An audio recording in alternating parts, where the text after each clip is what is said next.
You've seen pictures like these during the pandemic. These pictures we have to show you today are from a high school in Maryland.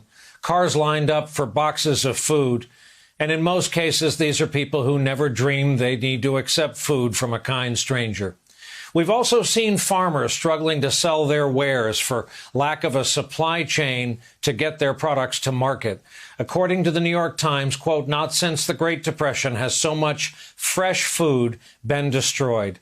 Our next guest says he has a solution to help that's already gotten bipartisan support in this country. For more, we welcome to our broadcast Chef Jose Andres, founder of the World Central Kitchen and both chef and owner of the Think Food Group. His organization just passed 5 million fresh meals served in 35 states and territories during this pandemic. And following natural disasters like Puerto Rico, allow me to say, he is often up and running before FEMA.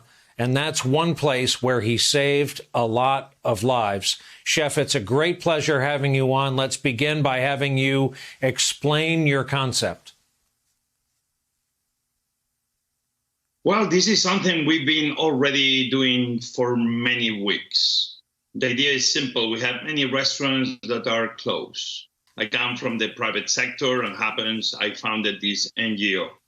Why we don't put those men and women without jobs right now, those restaurants that are closed, to make sure that they are the ones that take care of the needs, one neighborhood at a time, one town, one city, one state at a time. Right now, World Central Kitchen, we have more than 600 restaurants that we partner with across 30 states to do something very simple, what they do best. Let's produce food, let's put men and women up and running and make sure that we take care of the elderly, of the hospitals, of low-income families, homeless. One plate of food at a time is a very simple solution. That's what we've been doing.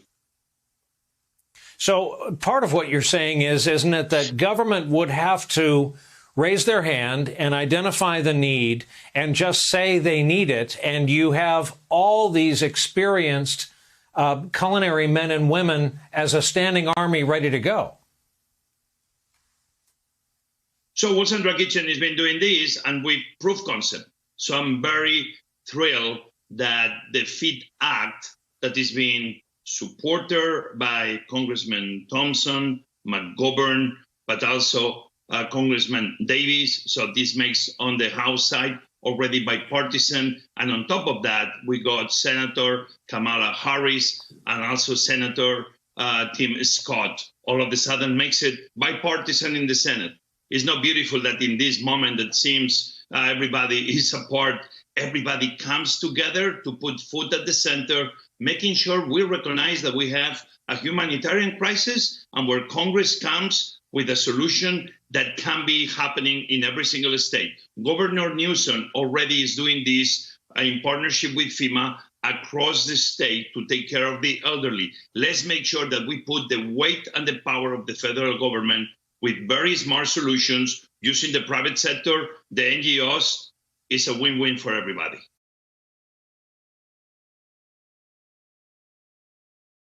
Hey there, I'm Chris Hayes from MSNBC. Thanks for watching MSNBC on YouTube. If you want to keep up to date with the videos we're putting out, you can click subscribe just below me, or click over on this list to see lots of other great videos.